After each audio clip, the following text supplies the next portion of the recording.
성적 장학금을 받지 않으면 학비를 낼 재간이 없는 그런 학생이 있었습니다. 그런데도 열심히 공부하지 않고 허구한 날 놀러만 친구들하고 술만 마시러 다니고 가진 용돈은 그냥 흥청망청 다 써버리고 그러다가 결국 시험날 백지 시험지를 냅니다. 성적표는 더 이상 확인할 필요도 없었습니다. 계산해 보니까 다음 학기 등록금을 내기 전까지 방학 동안 죽어라 알바를 해도 이 등록금을 낼 수 없는 게 뻔했습니다. 이제 후회가 밀려왔습니다. 내가 사실 이러려고 대학을 간 게 아닌데 나는 그래도 공부 머리는 좀 있으니까 의자에 엉덩이를 좀 진드간이 붙이고 있으면 충분히 성적 장학금 가능할 수 있었을 텐데 내가 왜 그랬을까? 이제 등록금을 내야 하는 날이 왔습니다. 한숨만 나오는 거예요. 못 내니까요. 그런데 시골에서 고추 농사를 하시는 할머니께 마침 전화가 왔습니다. 아가, 서울서 학교 잘 다니고 있니? 등록금은 냈니? 손주가 힘들면 할머니가 도와줄게. 할머니의 전화를 받으니까 순간 이 울컥하는 마음을 진정시키기가 어려웠습니다. 할머니, 사실 저 등록금이 없는데 이번 한 번만 도와주세요. 그럼 이 할미가 도와줘야지. 할미가 송금해 줄게. 속 끓이지 말고 다른 사람한테 부탁하지 말고 어려우면 언제든지 할머니한테 전화해라. 그래서 할머니가 주신 돈으로 등록을 하게 됐습니다. 그러면 이제 이 학생은 앞으로 어떻게 대학 생활을 보내게 될까요? 학생은 할머니가 하신 말 중에 하나가 생각났습니다. 잠깐만. 어려우면 얼마든지 할머니한테 얘기하라고? 진짜 얼마든지? 그러면 대학 생활은 앞으로 지금까지 내가 해오던 대로 계속 해도 되겠네? 와, 할머니 최고! 여러분, 이게 맞습니까? 네, 제가 지어낸 얘기지만요. 잘 지었죠? 이게 할머니의 은혜를 아는 사람입니까? 할머니의 사랑과 은혜를 기만하는 거죠. 만약에 여러분들이 그 상황에서 이 손주의 상황을 정확히 먼저 알게 되셨다면 여러분은 할머니에게 그런 손주 도와주면 안 된다라고 말씀하셨을지도 모르겠습니다. 우리가 함께 읽은 로마서도요. 사도 바울은 이 로마서를 사도 바울이 기록했죠. 사도 바울도 이와 비슷한 상황이었던 걸로 보입니다. 인간은 전적으로 죄인이라서 스스로를 구원할 수 없는 존재고 하나님의 백성인 이스라엘마저도 율법을 맡았지만 실상 그 율법을 지킬 수 없는 존재들이었다. 율법 앞에 서면 자신이 무능한 죄인임을 확인했을 뿐이다. 뿐만 아니라 율법 없는 이방인들도 마찬가지다. 어느 누구도 그저 도토리 키재기일 뿐이지 하나님 앞에서는 어느 누구도 의인이 될 수 없었다. 그저 죄인들인 자기들끼리 상대적으로 좀 더 나은 의인일 뿐이지 절대자 하나님 앞에서는 어느 누구도 의인일 수가 없었다. 그래서 그 죄인인 모든 인간은 결국 죽는다. 그러나 하나님은 당신의 아들 예수 그리스도를 인류의 죄를 대속하시는 대속제물로 삼으셔서 예수님의 살과 피로 모든 인류의 죄값을 청산하시고 사해 주셨다. 그래서 인간 스스로 할 수 없는 문제를 하나님께서 죄된 인간의 자리 가운데 직접 내려오셔서 청산하셨다. 그래서 우리에게 보여주신 이 하나님의 사랑, 예수를 죽은 자 가운데서 다시 살리신 이 하나님께서 우리 또한 예수님과 똑같이 우리를 죽은 자 가운데서 살리신다. 이것을 믿는 자들은 하나님과 올바른 관계에 진입하게 된다. 그래서 믿는 자라면, 예수님을 믿는 자라면 누구에게나 열려진 그 구원의 길, 그것은 하나님이 주신 선물이다. 이것이 바울의 가르침이었어요. 이것이 바울의 주장이었어요. 그런데 이 복음을 비틀어서 이해하는 사람들이 있었던 걸로 보여요. 뭐라고? 하나님이 모든 죄를 다 사해 주셨다고? 죄가 아무리 커도 하나님의 죄를 사하시는 능력이 더 크니까 그러면은 계속 죄 지어도 되겠네. 어쨌든 죄 많이 짓고 하나님께 다시 기대면 또 용서받고 또 죄 지었다가 또 하나님께 기대면 용서받고 그런 거 아닌가? 그러면 야, 잘 됐네. 여러분 이게 정상입니까? 그 삶에 하나님의 은혜를 알았다면 그 삶에 새로운 변화가 오는 게 정상이에요. 그 은혜를 입은 사람의 모습답게 변해가는 게 정상이라는 거죠. 그런데 이런 정상적인 반응이 아니라 죄를 더 지어서 하나님의 더 큰 은혜를 받아야겠다고 한다면요. 그런 사람에게는 이렇게 대답해 줄 수밖에 없습니다. 하나님의 은혜를 기만했습니다. 당신은 머리로는 하나님의 은혜를 계산하고 알고 있는지는 모르겠지만 실상 그 하나님의 은혜가 당신의 일은 아닙니다. 좀 심했지만 이렇게 말할 수밖에 없습니다. 그리고 덧붙여서 이렇게 말해야죠. 아직 당신은 죄에 대하여 죽지 않은 것이 분명합니다. 여러분, 우리는 어느 쪽에 해당하는 사람입니까? 하나님이 베푸신 크고 놀라운 구원의 은혜, 그리고 매일매일 나에게 주어지는 하나님의 동행하심, 하나님의 한없는 긍휼과 자비, 그리고 나에게 주신 그 구원이 여전히 오늘도 지금도 또 미래에도 우리 삶이 다하는 순간까지도 유효하게 하시는 그 하나님의 은혜가 죄인인 나에게는 너무도 과분한 일이다. 이렇게 생각하십니까? 아니면 어차피 용서해 주시는 하나님이니까 죽어서 천국만 가면 그만이고 신앙이니 뭐니 신앙의 삶이니 이런 건 둘째 셋째 치고 당장 지금 내 육체가 내 육신의 소욕대로 그냥 막 살아갈 거고 어쨌든 지금 잘 살고 잘 먹는 일이 나에게는 최우선이다. 이렇게 고백하는 사람은 아닙니까? 한국 교회 성도들에게요. 만약 다음과 같은 질문으로 설문조사를 한다면 어떤 대답이 나올까요? 당신은 왜 교회를 다니십니까? 당신은 왜 예수님을 믿으십니까? 제가 좀 비관적이라서 그런지 모르겠지만요. 아마도 죽어서 천당 가려고요 라는 대답이 1순위가 아닐까 싶습니다. 그런데요. 정작 성경을 꼼꼼하게 읽어보면요. 막상 성경은 성도가 죽어서 가는 천국에 대해서는 별로 관심이 없습니다. 돌이켜보세요. 죽어서 천국 가야 된다고 성경이 강조합니까? 물론요, 지난번에도 제가 한번 말씀드린 적이 있지만요, 성경이 말하는 천국은요, 신자가 죽어서 가는 곳이 아닙니다. 물론 이 용어를 교정하면 이것만 다 해야 되니까요, 이건 다음에 또 말씀드리기로 하고요. 그런데도 다들 천국은 죽어서 가는 곳으로 알고, 그래서 죽어야 거길 갈 수 있으니까 이 세상에서는 그저 예수 천국 티켓만 따면 그만이고, 다 되는 줄 아는 거죠. 그거 됐으니까 이제 이 삶은 그냥 내 맘대로 구원은 해결했으니까 내가 주인 돼서 살아보자.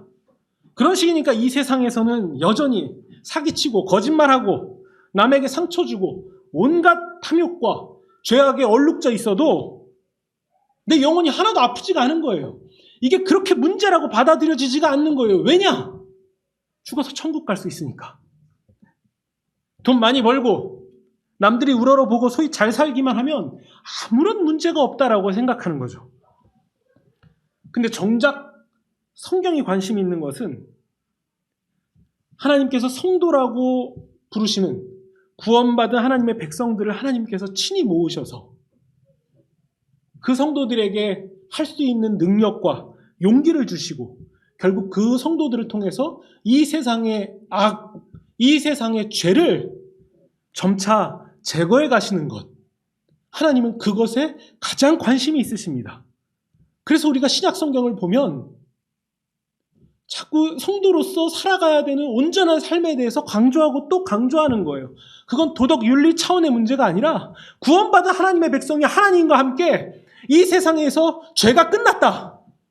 사망이 청산되었다. 예수께서 그 일을 이루셨다는 것을 증거로 보이기 위해서 그러한 일들을 자꾸 해나가면서 살도록 우리를 격려하는 거예요. 하나님은요, 성도들과 함께 지금 이 세상이 관심이 있으십니다. 지금 이 세상에서 선으로 바꿔가기를 원하시면서 또 그렇게 이겨나가기를 원하세요. 그래서 우리가 지금 세상에서 우리가 살아가는 이 일상들, 그리고 내가 만나는 사람들, 내가 관계 맺는 사람들과 이루어진 그 관계들이 정말 중요한 거예요. 나의 믿음의 말과 나의 믿음의 행실로 성도가 성도답게 되어가는 겁니다. 우리 이쯤에서 예수님 이야기를 다시 한번 해보겠습니다. 한 사람으로, 단 한 사람으로 세상에 죄가 들어왔습니다. 그 사람은 창세기에 의하면 아담이죠. 이제는 하나님은 아담과 다른, 아담의 후손이 아닌 전혀 새로운 사람, 전혀 새로운 종류의 한 사람을 보내셔서 죄를 해결하십니다. 그분이 우리가 알고 있는 예수님이죠. 십자가의 대속제물이 되셔서 그냥 죄가 해결되는 정도가 아니라 그 차원마저도 뛰어넘어서 더 나아가 죄인들을 하나님과 화목한 존재가 되도록 하셨습니다. 성경은 이것을 의인이 되었다라는 말로 표현해요. 죄인이 의인이 되었다. 하나님과 화목하게 되었다. 이 표현은 하나님이 죄인과 화목하게 되었다. 그들이 의인이 되었다라는 말은요. 하나님이 예수님을 통해서 인간에게 주신 선물입니다. 아담 이후로 모든 인간은요. 자기의 죄의 문제를 해결할 수가 없었어요. 살면 살수록 자신이 한계가 있는 죄인이라는 것을 알 수밖에 없었어요. 아, 나는 벗어날 수가 없는 죄인이구나. 속으로는 죄를 즐거워하고 있는 존재구나. 이게 해결이 안 되는구나. 그래서 세상은요. 모든 사람이 죄인으로 살아가야 하는 그런 곳이 되어버렸습니다. 그런데 그 세상에 그런 인간 가운데 새로운 인간이 오신 거예요. 기존의 인간과 전혀 다른 죄의 영향력 아래 있지 않은 전혀 새로운 사람이 오셨습니다. 그분은 기존의 인간과 완전히 달랐어요. 죄의 상태에 묶여서 벗어날 수 없는 기존 인간이 아니라 인간과 전혀 다른 인간, 곧 새 사람, 새 인류가 탄생한 겁니다. 그분이 바로 예수님이에요. 기존의 인간과 전혀 다른 새로운 사람, 그분이 예수님이라는 거예요. 그 예수님은요, 하나님의 뜻에 완전하게 순종할 수 있으신 분이었습니다. 그 예수님이 하나님에 대하여 완전하게 순종하는 것을 보여주심을 통해서 하나님의 뜻을 완전하게 이루셨습니다. 그 순종의 정점이 바로 십자가요, 부활입니다. 예수님이 죽으시고 죄, 곧 죽음을 이기시고 부활하셨습니다. 그러면 예수님이 죽으시고 부활하셨다는 것이 우리에게 어떤 의미가 되겠습니까? 모든 인간은 죽습니다. 죄 때문에요. 죄의 결과로 모든 인간은 죽음 아래 놓이게 됐습니다. 그런데 이제 이 죽음에서 해방된, 이 죽음을 이기신 세 사람의 등장이, 이 예수님의 등장이 그저 예수님만의 일이 아니라 예수님을 통해서 본 이 일이 이제 우리에게 열렸다는 거예요. 우리 또한 예수님과 함께 십자가에 못 박혀 죽었고, 죄된 옛 자아의 모습, 아담의 후손된 우리의 모습이 십자가에서 죽었고, 이제 예수님처럼 예수님 믿는 사람도 새 사람이 되는 길이 열렸다. 이 일에 우리가 초대됐다. 성경은 이 얘기를 하고 있는 거예요. 그러면 우리가 어떻게 예수님과 함께 새 사람이 될 수 있습니까? 방법은 딱 하나예요. 우리가 계속해서 나누어 왔던 그 방법은 딱 하나예요. 믿는 길이에요. 예수님이 죽으시고 부활하셨다. 하나님께서 예수님을 죽은 자 가운데서 살리시고 우리가 의인되는 길을 열어주셨다. 이것을 내가 믿는다. 이것이 예수님과 우리가 연합되는 길이에요. 이걸 우리의 언어로 표현하자면요. 접붙임입니다. 마치 떨어져 나간 가지가 본 나무에 접붙임돼서 이제 접붙임된 가지는 그 가지로 존재하는 게 아니라 그 나무와 하나가 된 것처럼 우리가 믿음을 가지고 예수님과 하나가 되었기 때문에 마치 접붙임된 가지가 이제는 그 나무가 가진 자원을 사용하고 나무와 한 몸이 된 것처럼 우리 또한 예수님의 자원을 사용하고 이걸 성경은 영생이라고 표현하죠. 그리고 이제 더 이상 예수님과 분리가 될 수가 없는 그런 존재가 된 사람들이 바로 우리라는 거예요. 이것이 구원입니다.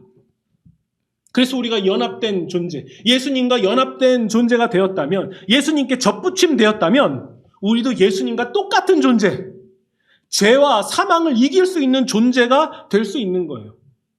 정말 이것이 가능하냐라고 묻는다면 오늘 본문 3절, 4절이 대답하고 있습니다. 3절을 보시면요.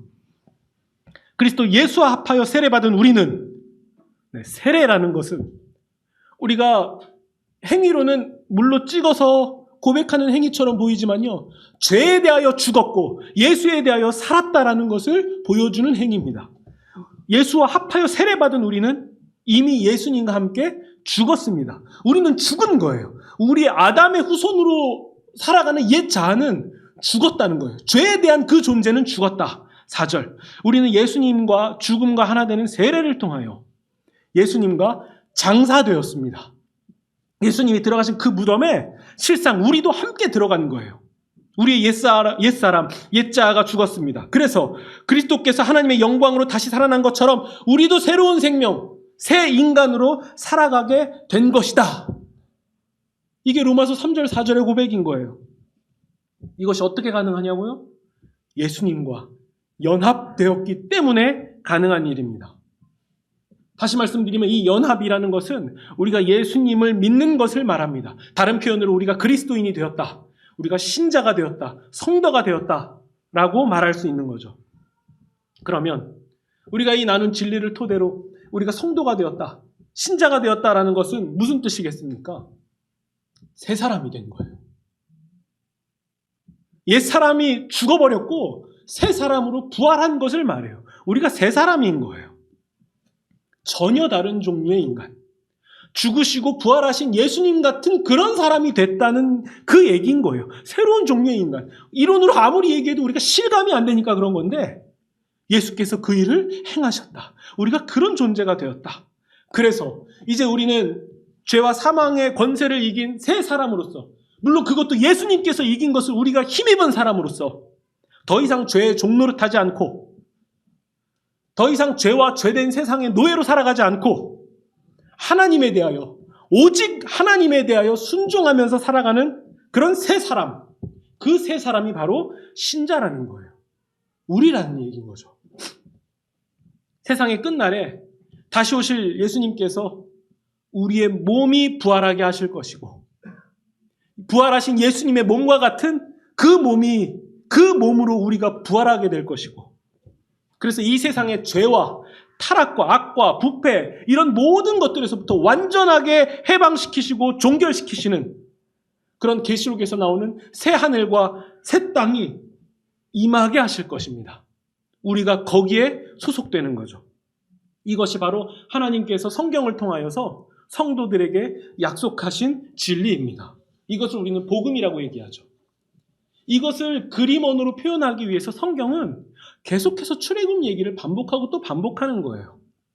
마치 옛사람에서 예수와 함께 연합되어서 그래서 새 사람으로 옮겨간 것은 똑같이 비유하면 애굽의 신들의 노예에서 홍해를 지나서 그래서 약속의 땅에 하나님의 형상이자 자녀가 된 것, 이것과 똑같은 그림이라는 거예요.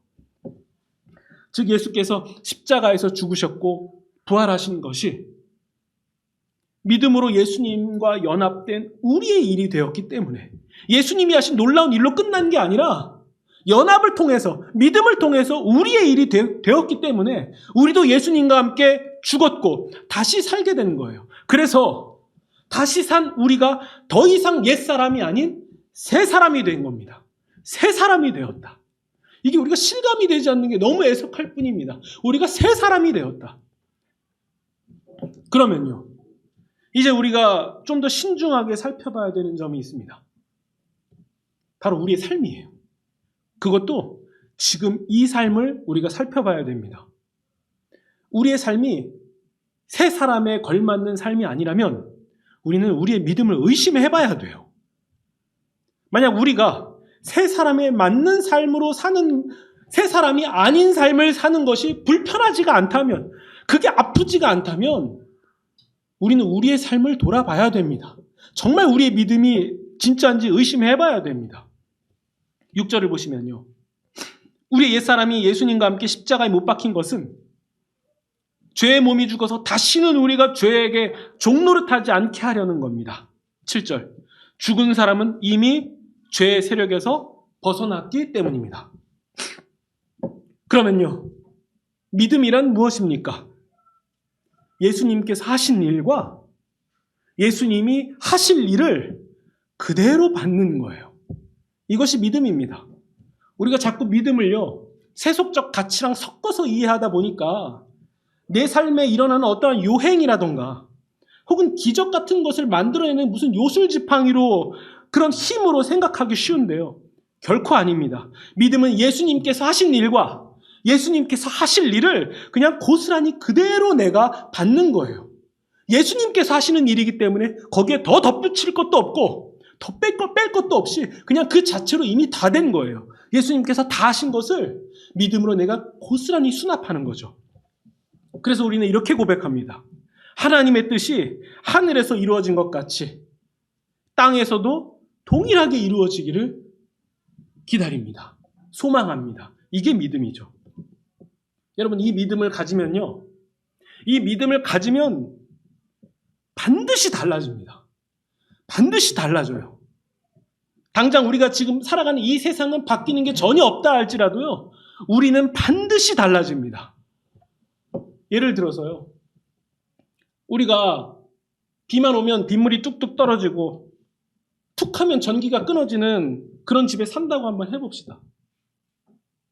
그런데 멀리 일을 가셨다가 돌아온 아버지가요, 한껏 웃으시면서 이렇게 얘기하십니다.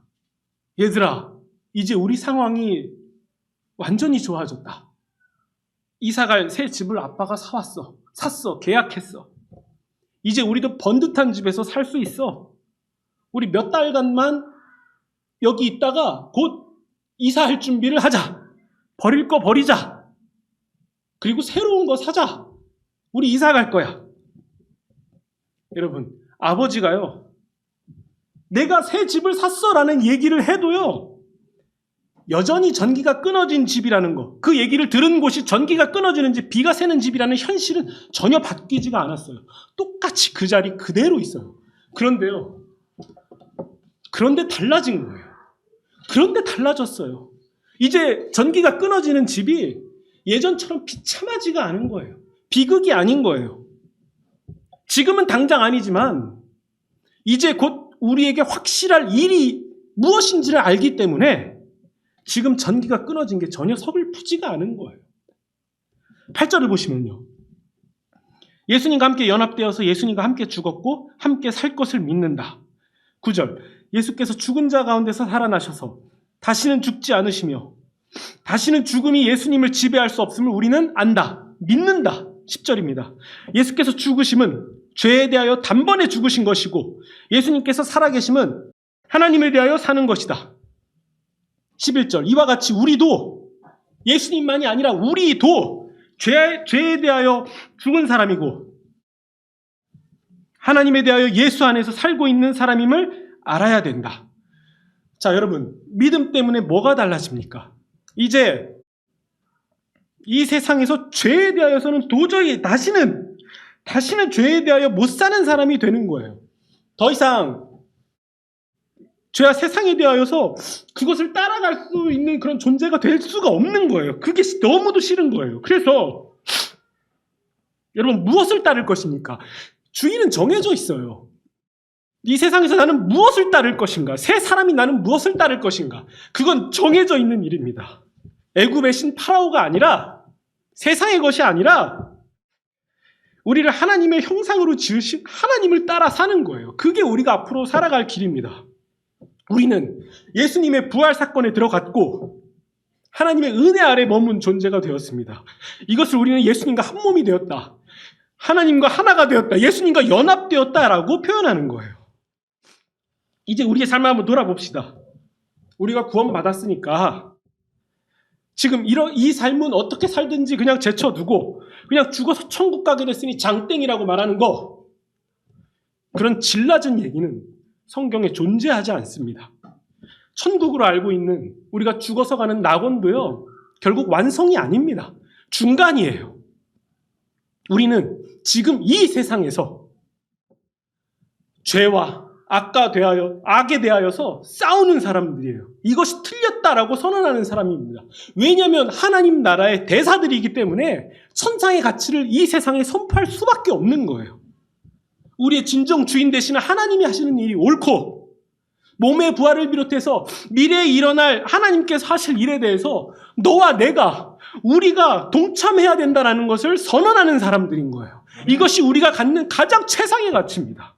그러나 동시에, 그러니까 지금 이 삶이 우리에게 굉장히 중요한 거예요. 우리가 살아가는 이 삶이 굉장히 중요한 겁니다. 지금 이 삶이요. 지금 이 삶이 정말 중요한 거예요. 이 삶을 다 제쳐두고 죽은 뒤에 가는 천국만 노래하는 것은 결코 성경을 따르는 게 아닌 거예요. 제가 이 삶이 중요하다라고 말씀드리는 것은, 성경이 그것을 강조하는 것은 이 세상에 집착하면서 살아가지 말라라는 얘기예요.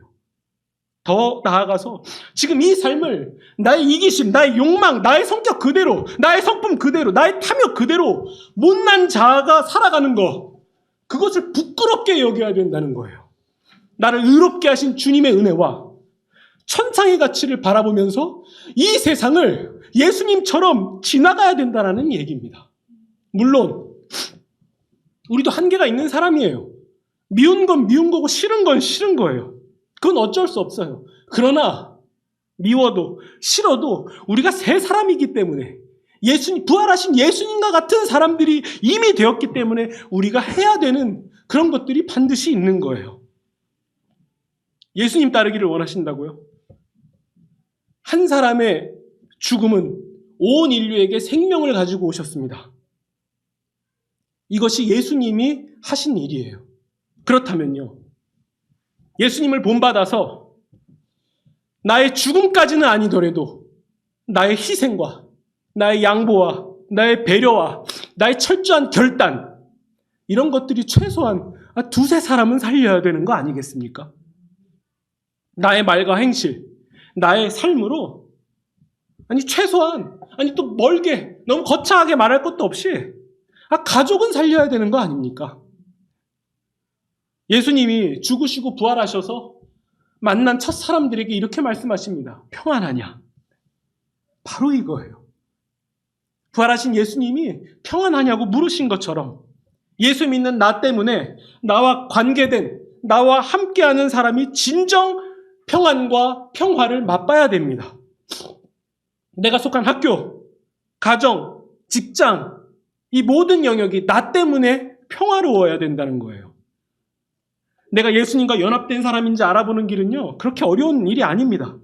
내가 예수님 믿었다고 크게 외치고 계속 선포하고 계속 자명한다고 해서 되는 것이 아닙니다.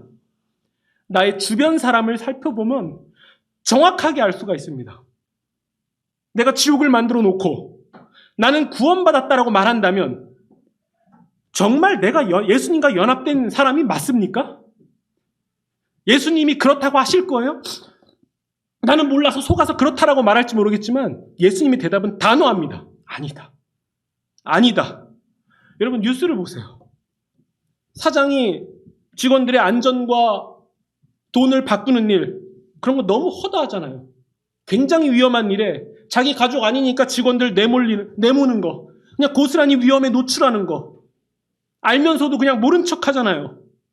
그런 일터는 지옥으로 만들어 놓고서는 나는 예수님 믿었으니까 죽어서 천당 갈 거다, 이렇게 말하면 예수님도 맞다고 할까요? 과연 뭘 믿은 겁니까? 가정도 마찬가지예요. 신문이나 방송 보면요, 언어폭력에, 물리적인 폭력에, 학대에 노출된 가정 얘기, 이거 안 나오는 게 이제는 이상한 그런 세상이 된 거 아닙니까? 제가 여러 군데 교회 사역하면서 느끼는 게 있는데요, 교회 안에서 무너진 가정 얘기 안 나오는 게 이상해요. 다 있더라고요. 그래서 저는요, 저의 가정을 돌아볼 때 이런 마음이 있어요. 저도요, 아빠 노릇하는 거 살면서 처음 해보니까 그거 미숙하더라고요. 잘 못하더라고요. 아빠 되기 전에는 굉장히 좋은 아빠 될 것 같았는데 그게 아니더라고요. 아주 사소한 거에 하나도 분노를 못 참아요. 제가 여기서 이런 성찰하는 얘기를 했다고 해서요, 저 집에 들어가면 새 사람 될 것 같죠? 아니에요. 하나도 안 바뀌는 게 현실이에요. 여기서 제가 이런 얘기하면 자기 파악을 하는구나라고 사람들에게 존경 어린 시선을 받을 뿐이지 저는 안 바뀌더라고요. 이게 냉정한 현실이에요. 그래서 제가 하는 행동이 있습니다. 저는 아이에게 미안하다고 말해요. 특히 자기 전에 아이를 씻기면서 제가 하루를 돌아보면서 아이에게 꼭 얘기해요. 아빠가 이런 얘기한 거, 이렇게 화낸 거, 또 이렇게 행동한 거, 저런 말 한 거, 아빠가 미안하다. 근데 애가요, 아빠가 미안하다는 말을 이해하면 얼마나 이해하겠습니까? 그냥 아빠가 유치원에서 친구들 싸우다가 사과한 것처럼 뭐라고 미안하다고 했나 보다. 그러고 말겠죠. 그런데요, 그게 저를 바꾸더라고요.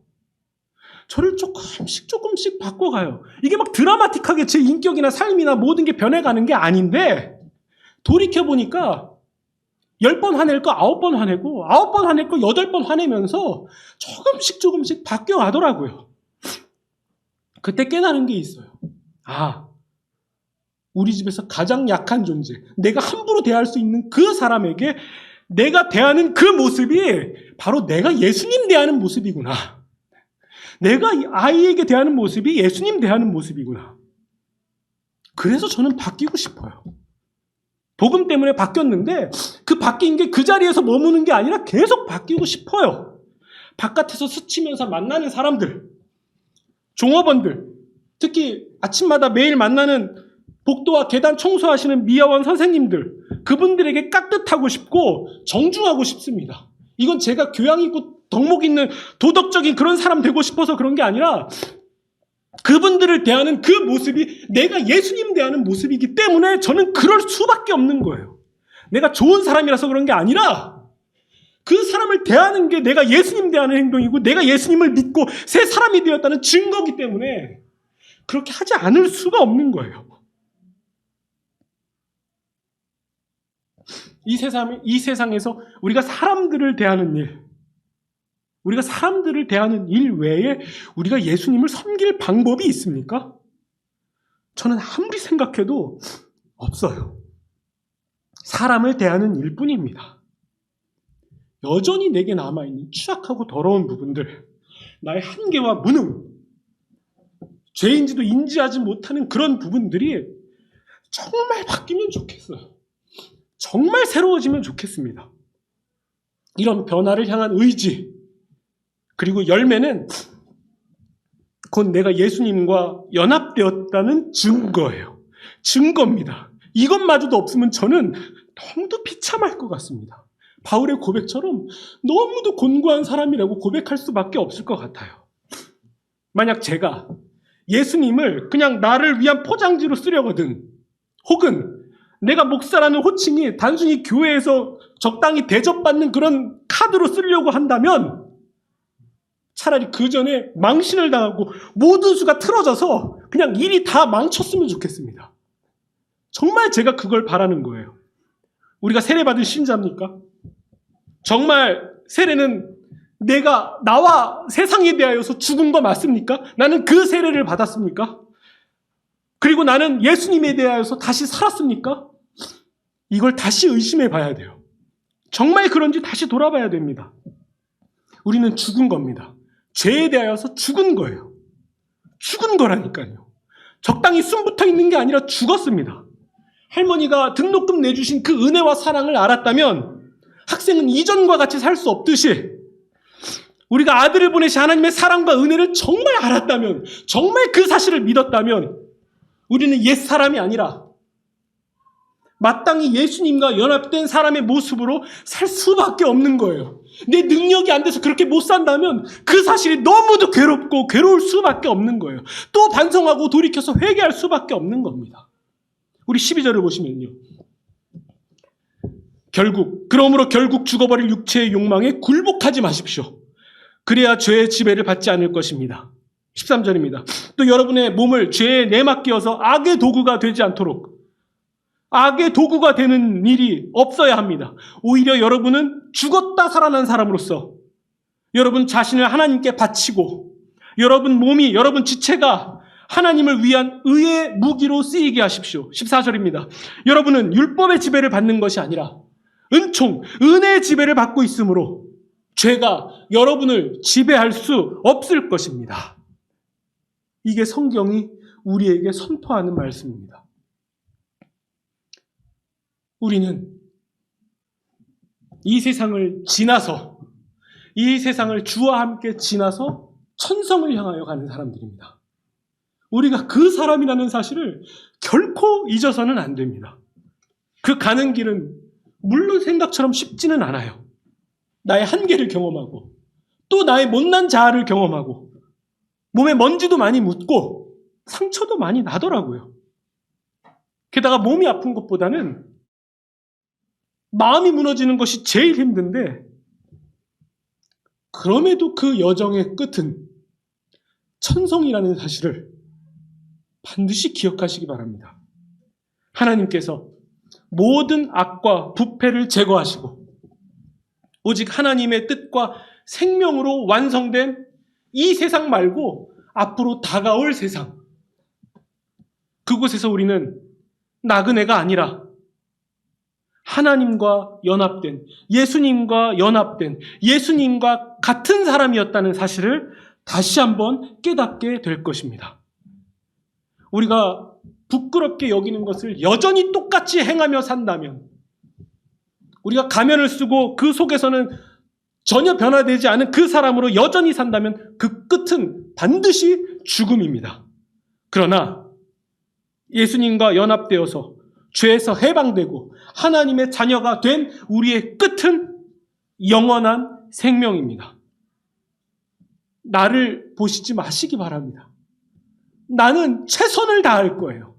그러나 그런 우리를 완전케 하시고 온전케 하시는 주님과 동행하는 거라면 우리는 됩니다. 우리는 되었고 되어왔고 또 될 것입니다. 우리가 새 사람이에요.